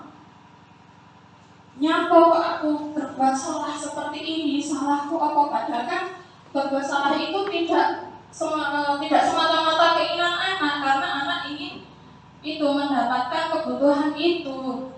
Nah, pada posisi pembuat rasa bersalah ini, guru itu mengatakan, ibu sangat kecewa sekali dengan kamu. Berapa kali Bapak harus memberitahu kamu ya? Gimana coba kalau orang tua kamu tahu kamu berbuat begini? Nah, itu dalam diri anak, jiwa anak itu akan merasa bersalah. Aku gak terus mikir, oh ya kok orang tua aku tahu tentang kesalahan saya di sekolah, bagaimana? Nanti saya di rumah juga dimarahi orang tua, di sekolah juga dimarahi guru, di rumah juga dimarahi orang tua. Pasti anak itu akan merasa bersalah. Nah, inilah posisi penghukum dan posisi pembuat rasa bersalah ini akan membuat anak itu merasa gagal. Lanjut, Pak. Kemudian untuk posisi teman, nah ini sudah kita menyamakan ya posisi kita sebagai teman. Pada posisi ini guru tidak akan menyakiti murid, namun tetap berupaya mengontrol murid melalui persuasi. Posisi teman pada guru bisa negatif ataupun positif. Positif di sini berupa hubungan baik yang terjalin antara guru dan murid. Jadi sudah ada hubungan yang baik antara guru dan murid, itu sudah ada hubungan yang baik. Guru di posisi teman menggunakan hubungan baik dan humor untuk mempengaruhi seseorang. Nah, mereka bapak ibu guru berkata, ayo bantulah demi bapak ya. Ayo ingat, tidak ada bantuan bapak selama ini. Ya sudah, kali ini tidak apa-apa. Nanti ibu bantu bereskan. Nah, itu memposisikan kita sama dengan murid. Nah, tapi ada hal negatif dari posisi teman adalah bila suatu saat guru tersebut tidak membantu, maka murid akan kecewa dan berkata, saya pikir bapak ibu teman saya. Murid merasa dikecewakan dan tidak mau lagi berusaha. Jadi dalam posisi kontrol teman ini, murid itu akan merasa nyaman pada satu guru itu yang memposisikan teman dari anak itu. Jika sudah berganti guru, maka dia akan kecewa. Nah itu, meskipun sudah terjalin hubungan yang positif, namun masih ada kekecewaan pada diri anak jika guru itu sudah berpindah kelas, seperti itu. Lanjut, Pak. Posisi kontrol yang keempat adalah pemantau. Memantau berarti mengawasi meskipun tidak ada di dalam kelas, guru itu bisa selalu mengontrol. Bagaimana cara mengontrolnya? Ya dengan tanya dengan teman sebaya, mungkin bertanya dengan rekan guru. Itu adalah posisi pemantau. Dan pertanyaan yang diajukan seorang pemantau adalah peraturannya apa? Apa yang telah kamu lakukan? Sanksi atau konsekuensinya apa? Nah, itu seorang pemantau sangat mengandalkan penghitungan catatan data yang dapat digunakan sebagai bukti atas perilaku anak tersebut. Posisi pemantau ini kaitannya dengan data-data itu ya, data-data anak-anak itu masih melakukan hal yang tidak sesuai dengan nilai kebajikan, atau sudah berubah, atau sudah menerapkan budaya positif seperti itu. Lanjut, Pak. Nah, posisi yang kelima, di mana guru berbuat sesuatu bersama dengan murid, mempersilakan murid mempertanggungjawabkan perilakunya, mendukung murid agar dapat menemukan solusi atas permasalahannya sendiri. Nah ini, sebagai posisi manajer, ini guru sudah berinteraksi dengan siswa, sudah mengajak siswa untuk mempertanggungjawabkan perilakunya, mendukung murid. Jika murid mengalami permasalahan, pasti itu ada solusinya. Nah, kita posisi guru sebagai manajer, ya kita dukung, kita arahkan, kita beri solusi seperti itu. Dan seorang manajer akan berkata, apa yang kita yakini? Nah, kembali ke keyakinan kelas. Apakah kamu meyakininya? Jika kamu meyakininya, apakah kamu bersedia memperbaikinya? Jika kamu memperbaiki hal ini,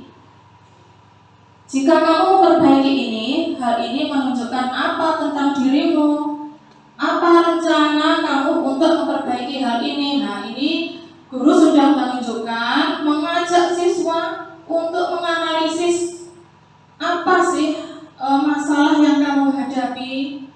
kamu di rumah terjadi apa dengan orang tua atau dengan saudara sehingga kamu di sekolah berbuat seperti itu. Nah itu, seorang manajer bukannya memisahkan murid dari kelompoknya, tapi mengembalikan murid tersebut ke kelompoknya dengan lebih baik dan kuat.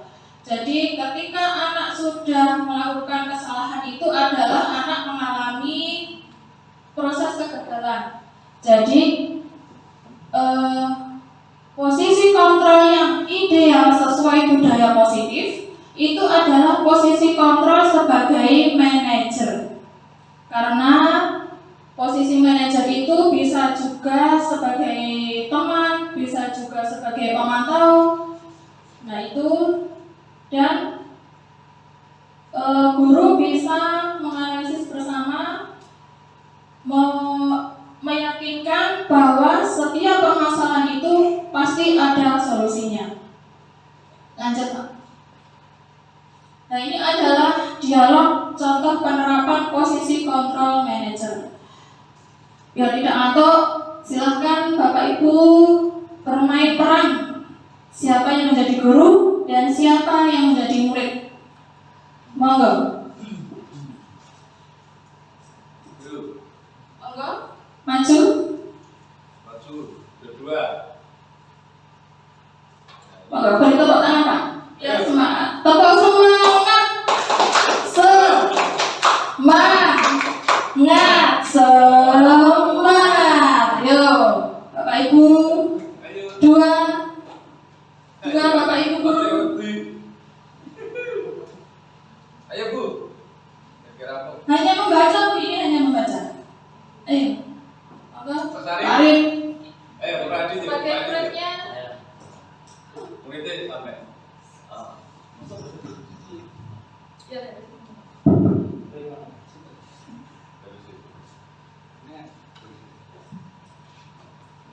Adik, apakah kamu mengetahui jam berapa sekolah dimulai? Tahu Bu, jam 7. Tahu Pak, jam 7. Ya, jadi kamu terlambat. Kira-kira bagaimana kamu memperbaiki masalah ini? Saya bisa menanyakan teman saya Pak untuk mengejar tugas yang tertinggal. Baik, itu bisa dilakukan. Apakah besok akan ada masalah untuk kamu agar bisa tepat waktu ke sekolah? Tidak Pak, saya bisa hadir tepat waktu. Baik, saya hargai usahamu untuk memperbaiki diri. Terima kasih Pak. Beri tepuk tangan untuk menantikan. Nah, kira-kira seperti itu Bapak Ibu, bahwa posisi kontrol manajer ya seorang guru itu harus bisa menganalisis permasalahan anak yang dihadapi. Kemudian kita memberi dorongan, keyakinan bahwa masalah itu pasti ada solusinya. Kemudian kita kaitkan dengan keyakinan kelas yang sudah kita buat bersama. Ya. Nah yang keenam, materi yang keenam adalah segitiga restitusi. Tadi sudah disinggung Pak Gianto bahwa restitusi itu adalah suatu pendekatan kepada anak dalam menghadapi sebuah permasalahan, dan sikap guru adalah kita mendekat pada anak, meyakinkan pada anak untuk mencari solusinya.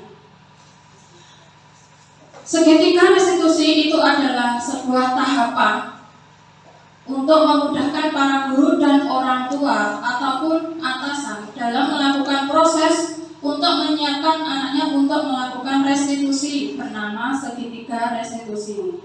Segitiga restitusi itu ada 3 tahapan. Jadi dalam menyelesaikan masalah anak itu ada 3 tahapan. Yang pertama, menstabilkan identitas. Yang kedua, validasi tindakan yang salah. Yang ketiga adalah menanyakan keyakinan kelas. Nah, tujuan segitiga restitusi ini adalah guru mengetahui restitusi itu sebagai salah satu cara menanamkan disiplin positif pada murid, sehingga sebagai bagian dari budaya positif di sekolah. Yang kedua, guru dapat menerapkan restitusi dalam membimbing murid berdisiplin positif agar menjadi murid yang merdeka. Guru dapat menganalisis dengan sikap reflektif dan kritis penerapan disiplin positif di lingkungannya.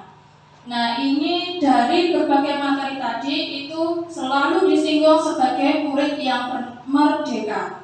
Ya, merdeka itu artinya anak-anak itu belajar di sekolah itu merasa nyaman, aman, dan tanpa tekanan. Tidak ada guru itu memarahi anak. Nah, kalau memarahi anak kan anak akan tidak nyaman, takut, tertekan. Nah, kalau murid yang merdeka itu anak merasa aman, nyaman, tanpa tekanan, sehingga mereka bisa belajar di sekolah dengan senang. Kalau sudah senang, maka ilmu yang dipelajari itu bisa menyerap dalam dirinya dan berjangka waktu yang lama. Kalau sudah merasa senang itu jangka waktunya lama ilmu yang diperoleh. Lanjutkan. Dalam segitiga restitusi, langkah yang pertama adalah menstabilkan identitas. Nah, dalam langkah ini, seorang guru itu mengubah identitas anak dari yang gagal karena melakukan kesalahan tadi, yaitu menjadi orang yang sukses.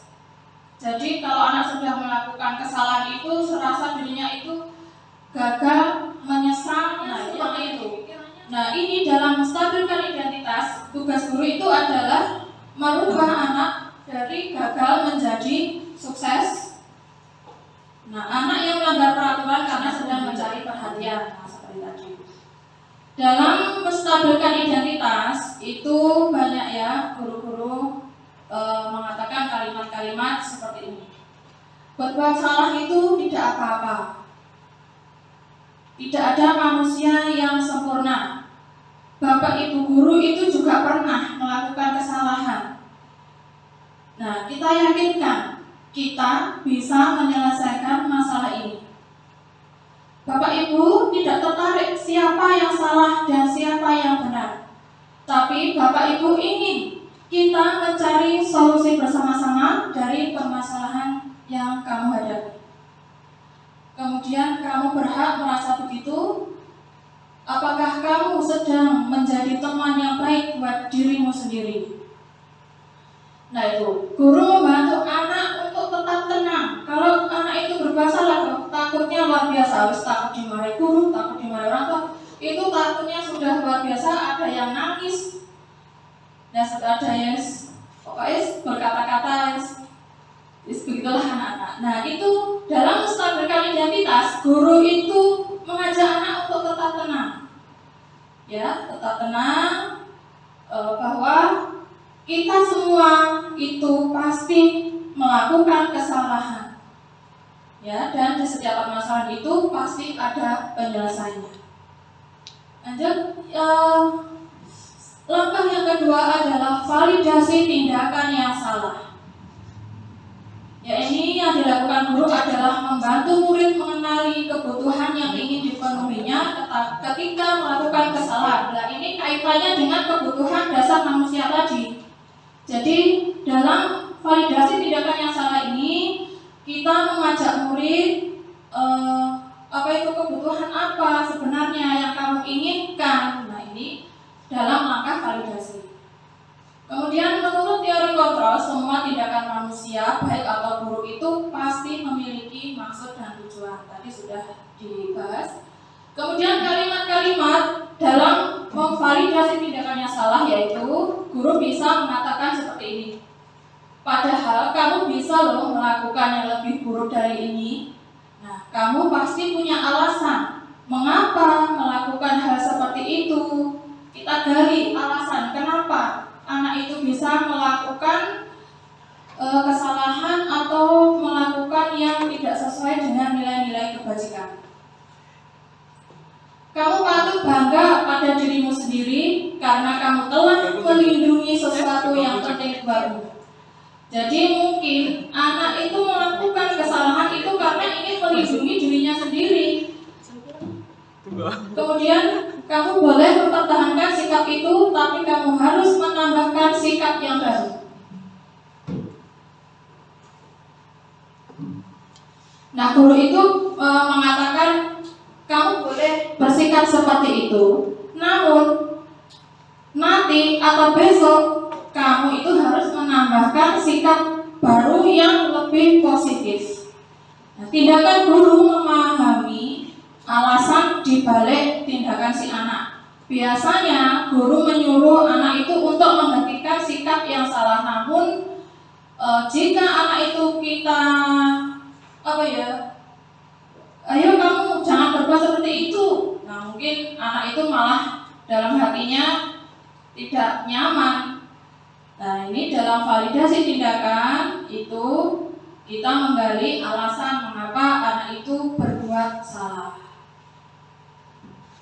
Selanjutnya, tindakan yang ketiga adalah menanyakan keyakinan. Nah, kaitannya dengan keyakinan kelas yang sudah kita buat bersama tadi. Dalam teori kontrol menyatakan bahwa kita pada dasarnya termotivasi secara internal. Ketika identitas sukses telah tercapai pada langkah 1 tadi, identitas sudah stabil, sudah sukses.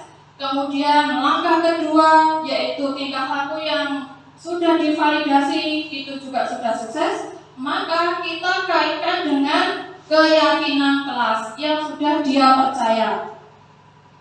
Kemudian kalimat yang bisa dikatakan oleh guru yaitu apa yang kita percaya sebagai kelas atau keluarga, apa nilai-nilai umum yang telah kita sepakati, apa bayangan kita tentang kelas yang ideal, kamu mau jadi orang seperti apa, atau kita sudahkah sesuai sikapmu itu dengan keyakinan kelas. Nah, kita pokoknya kaitkan dengan keyakinan kelas. Penting untuk anak menanyakan kehidupan seperti apa nantinya. Nah, dalam tahap ini kita tanyakan nantinya anak kamu ingin seperti apa, atau cita-cita kamu menjadi apa, agar anak-anak itu termotivasi sehingga tingkah lakunya atau perbuatannya itu sesuai dengan nilai-nilai kebajikan. Guru dapat membantu dengan bertanya seperti apa jika mereka menjadi orang seperti itu.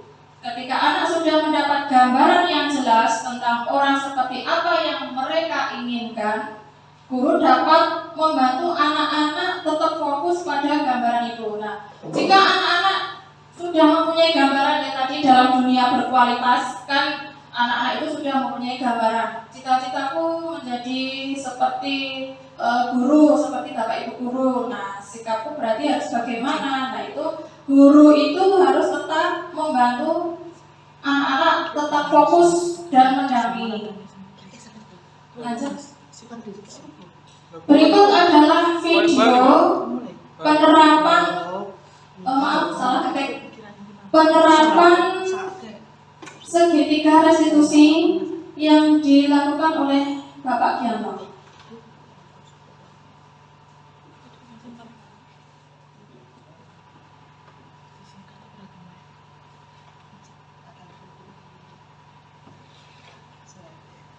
Ini ceritanya permasalahan yang dihadapi Pak Gianto adalah membuang sampah di sembarangan, ya Pak? Iya, membuang sampah ketika sembarangan, kan ini waktunya olahraga. Jadi berada di luar kelas, namun anak itu membuang sampah di saenaknya, pokoknya tidak di tempat sampah. Mari kita saksikan bersama.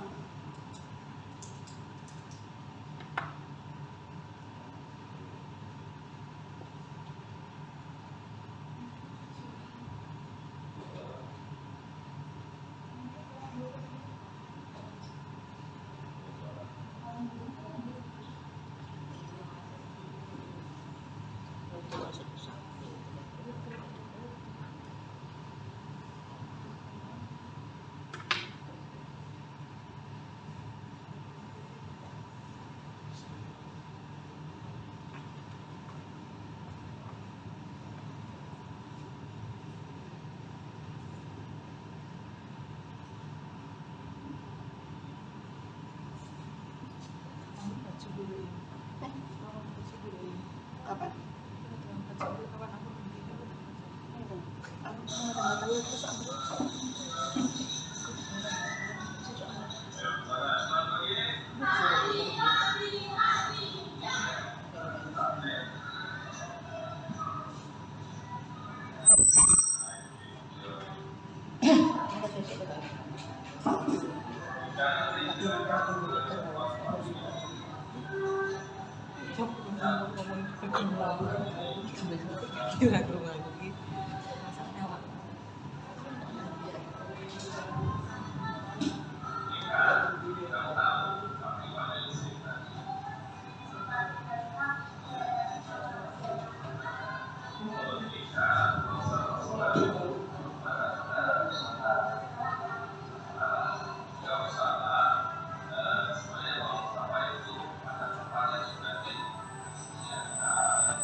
Demikian tadi praktik baik yang dilakukan Pak Gianto tentang segitiga restitusi.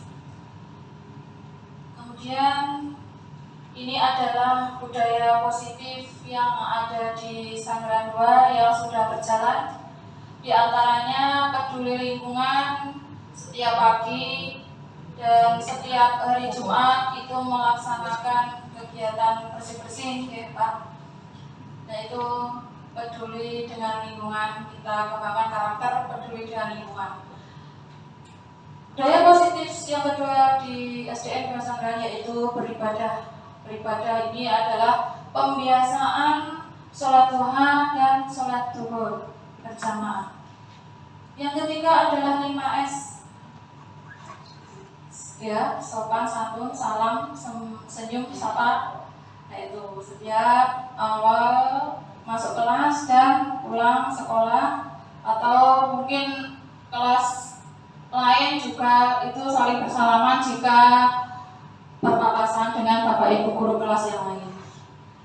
Yang keempat adalah literasi, jadi membiasakan anak-anak membaca di dalam kelas sebelum pembelajaran dimulai, 5 menit sebelum pembelajaran dimulai. Kemudian untuk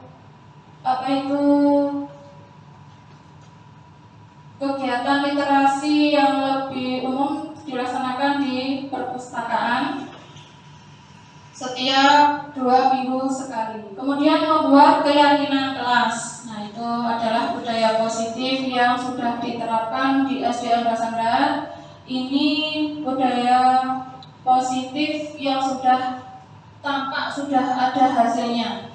Nah, kita harapannya setelah memahami tentang budaya positif secara teori atau konsep, maka kita juga harapannya dapat menerapkan budaya positif yang memunculkan motivasi intrinsik, motivasi dalam diri anak, sehingga anak-anak itu dalam melakukan aksi budaya positif ini itu secara sadar, secara keinginan anak-anak sendiri, Bapak Ibu guru tidak menyuruh, anak-anak sudah terbiasa melakukan hal-hal positif seperti ini.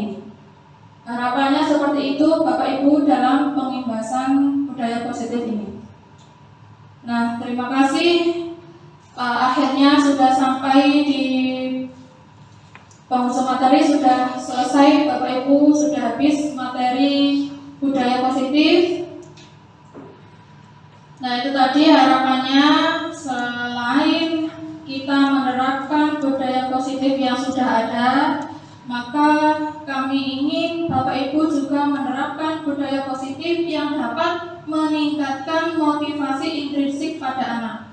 Jadi anak-anak itu bisa melakukan nilai-nilai kebajikan itu secara sadar, sesuai keinginan anak-anak itu sendiri. Bapak Ibu guru tidak menyuruh, tidak memarahi dan tidak apa-apa, hanya memotivasi, ya, menggali motivasi dari anak itu, sehingga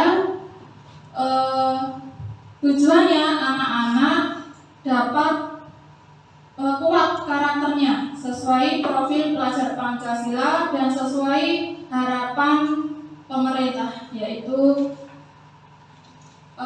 karakter profil pelajar Pancasila yang dapat dibawa anak-anak sampai mereka dewasa, sampai mereka terjun ke dalam masyarakat. Budaya positif ini dapat melekat dalam diri anak, sehingga harapannya pemerintah itu ya dapat bermanfaat di masyarakat untuk jangka panjangnya.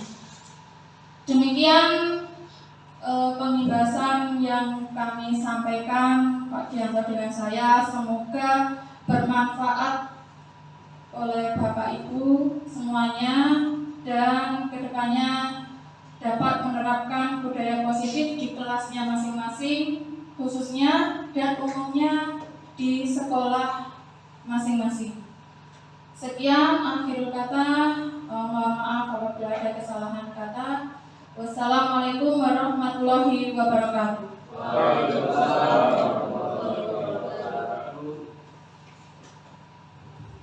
Tepuk tangan untuk Ibu Anita.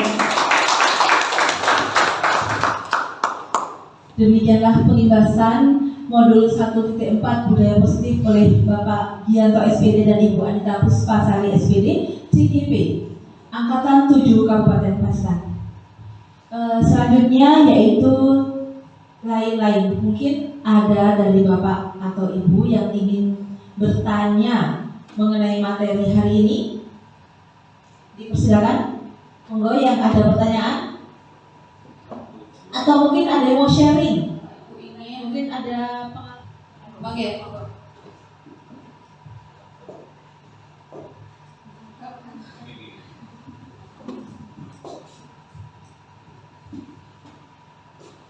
Terima kasih atas waktu yang diberikan. Saya ingin bertanya tentang tadi ada poin G, perubahan dan paradigma yang disampaikan oleh Bapak Dianto SPD. Tadi diterangkan tentang stimulus respon, yaitu pemaksaan ada pada saat rujukan gagal, dan teori kontrolnya, kolaborasi dan konsensus menciptakan pilihan-pilihan yang baru. Yang ingin saya tanyakan, contoh konkret atau nyata yang dialami anak itu yang seperti apa? Jadi apabila kita sebagai guru menemui masalah tersebut, kita bisa menentukan langkah yang tepat untuk mengatasinya. Terima kasih.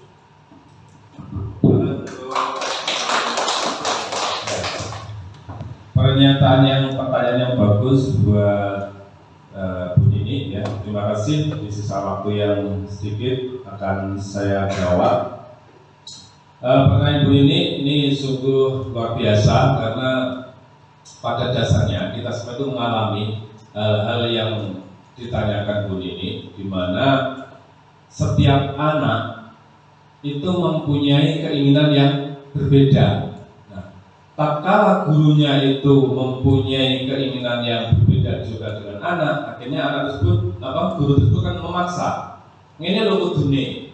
Nah, sebagai contoh, misalkan saya sebagai guru yang paling muda kan, saya sebagai guru olahraga, anak nggak bisa lari. Tapi keinginan saya paksakan untuk bisa lari. Nah, akhirnya anak tersebut membenci atau setiap kali ada olahraga pasti menghindar atau tidak masuk, atau mungkin alasan sakit. Nah, dari situ dengan adanya perubahan paradigma yang sudah kami sampaikan tadi, bagaimana kita mengakomodasi keinginan anak ini ya, yang tidak bisa lari, misalnya mungkin bermain dengan cara bermain yang sederhana. Nah, akhirnya guru bisa mengakomodasi. Kalau kita suruh lari banter dia nggak mau, otomatis kita harus menciptakan apa-apa yang bisa anak tersebut sukai atau dipilih. Nah, dengan cara mungkin pembelajaran bermain secara sederhana. Nah, dengan itu karena si anak tersebut punya keinginan yang berbeda, nah dengan tujuan yang berbeda-beda itulah akhirnya memunculkan kita sebagai guru untuk berkolaborasi, menyimpulkan suatu keinginan-keinginan dari anak tersebut. Kita simpulkan, anak kita jajak rembuk, permainan apa yang kalian senangi. Nah, contohnya seperti kalau di olahraga itu ada kaitannya dengan lari apa ya? Nah, mungkin dengan permainan bola tangkap atau dengan anak ayam dan induk ayam. Akhirnya anak tersebut yang tadinya tidak suka lari, lambat laun atau lambat hari demi hari, anak tersebut akan mengikuti pelajaran itu. Akhirnya anak bisa mengembangkan yang tadinya tidak suka dan mungkin bisa berbicara nambah sedikit. Mungkin saya bisa menambahkan dari pertanyaan Bumi tadi, yaitu stimulus respon pemaksaan pada anak ini intinya. Nah, kita terapkan sebagai posisi kontrol guru sebagai manajer. Ya, teori kontrol sebagai manajer yaitu berkolaborasi dan konsensus menciptakan pilihan baru. Nah, ketika anak itu tidak mau melakukan hal yang sesuai dengan keinginan kita, ya kita tidak boleh memaksa. Nah, kalau dalam teori kontrol yaitu guru sebagai manajer, kita ajak berkolaborasi bersama dengan teman-teman bersama dalam satu kelas. Ini ada temanmu yang tidak suka berlari misalnya. Ini enaknya kita bagaimana? Kita ajak murid-murid dalam satu kelas itu mencari solusi. Bagaimana kepada teman itu yang tidak suka berlari? Kita adakan pilihan dengan permainan A dengan permainan B, mana yang anak-anak sukai. Nah, itulah posisi manajer ya sebagai guru yang bisa kita lakukan. Nah, seperti itu Bu Nini. Jadi posisi kita sebagai manajer yaitu berkolaborasi, mengkonsensus yaitu maksudnya memberikan pilihan-pilihan, banyak pilihan. Jadi anak-anak itu bisa memilih sehingga apa yang dilakukan anak itu muncul dari motivasi dalam dirinya, tidak merasa dipaksa oleh guru. Nah, seperti itu contohnya. Mungkin Bu Nini bisa Bagaimana Bu Nini? Bapak Hamzah. Baik, Bapak Ibu, ada yang mau bertanya kembali?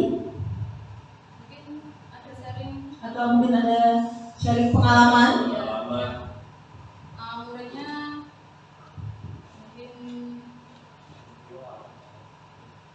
Mungkin ada punya murid terus panjenengan bisa menyelesaikan dengan cara panjenengan bisa disampaikan juga di sini. Buat kami pengalaman yang baru buat kami juga dari panjenengan mungkin ada. Monggo. Ya waktu 5 menit kita akhiri. Sebentar saya tadi lupa apa itu belum menanyakan kepada Bapak Ibu untuk merefleksikan posisi kontrol sebagai apakah yang sering Bapak Ibu lakukan di kelas. Mungkin Bapak Ibu bisa berbagi pengalaman dalam forum ini. Monggo silakan.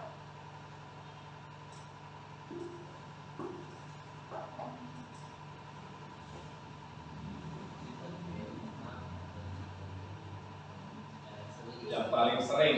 Ya, yang paling sering tadi ada penghukum, ada pembuat merasa bersalah, ada sebagai teman, sebagai pemantau, dan sebagai manajer. Kira-kira sudah melaksanakan sebagai posisi manajer atau belum Bapak Ibu semua? Oh ya, kata-kata sudah. Ya, mungkin belum terkonsep seperti itu ya Bapak Ibu. Ya sebenarnya posisi itu sudah kita lakukan dalam sehari-hari, namun secara teori kita belum maksimal dalam memahami teori-teori kontrol seperti itu. Ternyata setelah mempelajari budaya positif di pendidikan guru penggerak ini ternyata ada 5 seperti itu, dan yang paling ideal adalah posisi kontrol manager. Mungkin hanya itu yang bisa saya tambahkan. Mohon berkenan.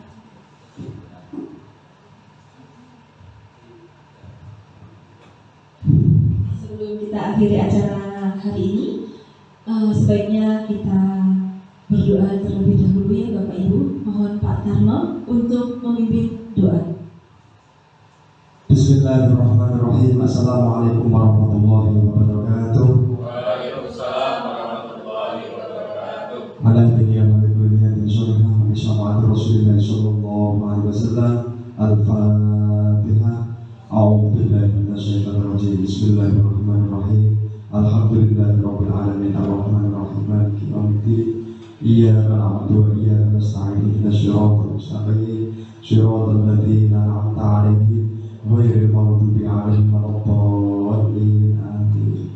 Allahumma shalli 'ala sayyidina Muhammad wa 'ala ali sayyidina Muhammad wa 'ala wa sallam wa baraka wa ta'ala li sahabati sayyidina Rasulillah ajma'in. A'udzu billahi minasyaitonir rajim. Bismillahirrahmanirrahim. Hamdan syakirin, hamdan na'imin, hamdan yu'afini wa yu'afi mazidah. Ya Rabbana lakal hamdu kama yanbaghi li jalali wajhika karim mu'adhimi sultani. Allahumma sholli ala sayyidina Muhammad wa ala sayyidina Muhammadin. Bismillahirrahmanirrahim. Bismillahi ma sya'allah la yasubuhu ilaihullah. Bismillahi ma sya'allah la yasubuhu ilaihullah. Bismillahi ma sya'allah ma kana narifu minallah. Bismillahi ma sya'allah la hawla wa la quwwata illa billahil aliyyil azim.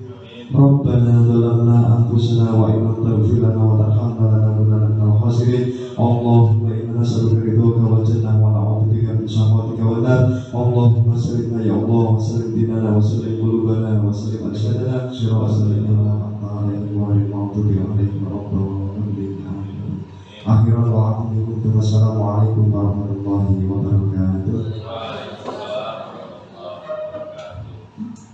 Demikianlah acara pengimbasan modul 1.4 budaya positif oleh Bapak Gianto SPD dan Ibu Anita Puspasari, calon guru penggerak Angkatan 7 Kabupaten Pasar. Bapak Ibu hadirin, marilah kita tutup acara hari ini dengan membaca hamdalah bersama-sama. Kami hamdalkan. Alhamdulillahirabbil alamin.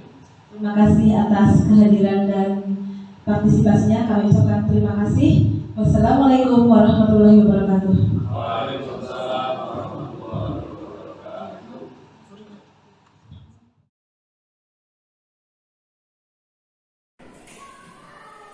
Assalamualaikum warahmatullahi wabarakatuh. Perkenalkan, nama saya Arif Kurniawan, guru dari SD Sanggeran 2. Saya mengampung pada kelas 3 di SD Sanggeran 2. Saya sangat berterima kasih kepada Pak Gianto dan Bu Anita karena dengan aksi nyata pembebasan World 1.4 ini saya dapat menerapkan budaya positif yang dipaparkan oleh Pak Gianto dan Bu Anita.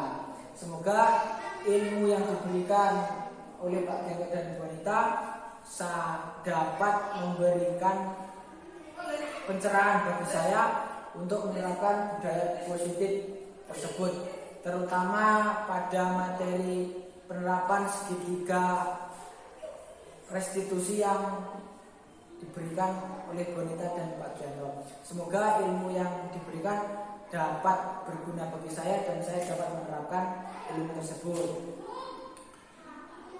Sekian yang dapat saya sampaikan. Wassalamualaikum warahmatullahi wabarakatuh. Bismillahirrahmanirrahim. Assalamualaikum warahmatullahi wabarakatuh. Perkenalkan, saya Sutarno, sarjana pendidikan, mapel guru agama SDN 2 Sanggeran, rekan guru Anita SPD dan Pak Gianto SPD. Setelah saya mengikuti pengimbasan materi budaya positif, saya menjadi tahu bahwa posisi kontrol yang ideal adalah sebagai manajer. Terima kasih kepada Bu Anita dan Pak Gianto atas ilmu yang diberikan. Mungkin hanya itu. Akhir kata, wassalamualaikum warahmatullahi wabarakatuh.